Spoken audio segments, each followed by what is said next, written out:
What's up, Restoration Nation? This is Pastor Steve Harris, and I'm coming to you with another edition of The Main Point.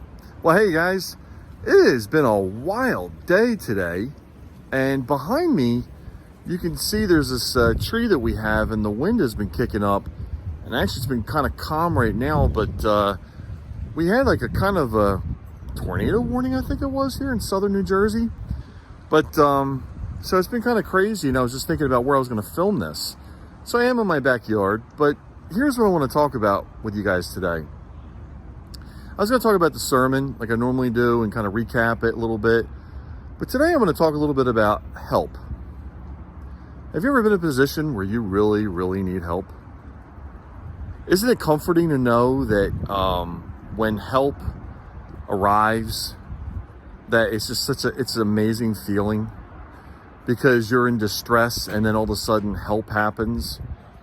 Well, today I'm going to tell you a little bit of something that happened. My daughter's had car problems, and she has an older car, just like we all do, actually. Geez, the average age, I think, of our cars are between 20 years, actually 14 to 20 years old, but they're still going. So anyway, I go out for a walk this morning. I get my prayer time in, and there's that wind. I'm trying to hang on to my phone here. So if I go sideways, just never mind. All right. Anyway, so I'm walking because it looked like it was going to be raining, but it wasn't. We didn't have any rain scheduled at that point. I didn't look to see that all of a sudden there was a storm warning, so I go out my walk. It's about a half an hour.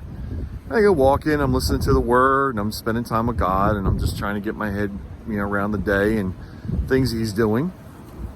And all of a sudden it starts to get dark, and then the next thing you know, it starts to rain a little bit. Now, when it rains, I'm actually coming up the hill, getting ready to hit that. I'm already on the final lap, and I'm thinking, I got another maybe 2 minutes to get there, and I'm good, right?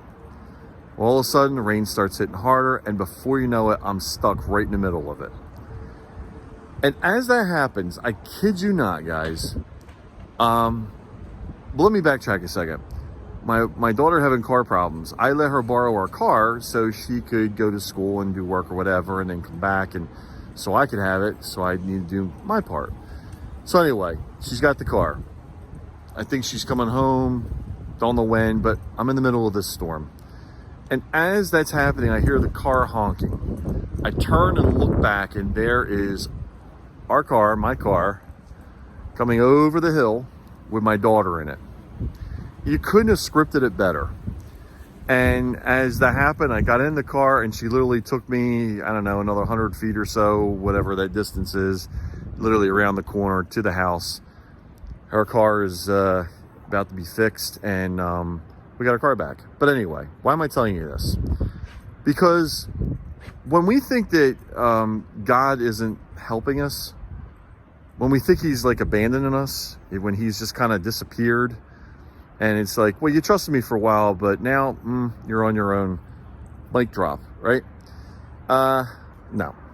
Psalm 25, actually, I heard the other day, really, really spoke to my heart. And David was anointed king. He had oil poured on his head by the prophet Samuel, and it was, he said, you're going to be the next king of Israel. Well, that didn't happen for another 15 to 18 years later, if I'm not mistaken.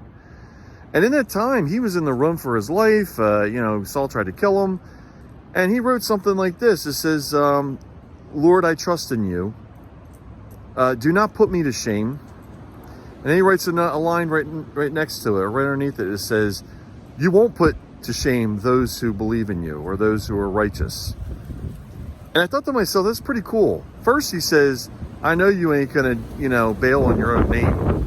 And secondly, he confirms it with himself, saying, nah, he ain't doing that. One, he's kind of looking up, and the other one, he's saying to himself, I'm going to reaffirm this because I just know. But yet my spirit or my flesh is going, oh, I don't know. But my spirit knows. And today I want to just encourage you, whenever you look at this, whether it's evening, daytime, morning, whatever, just know that you see that tree that's blowing behind me, right?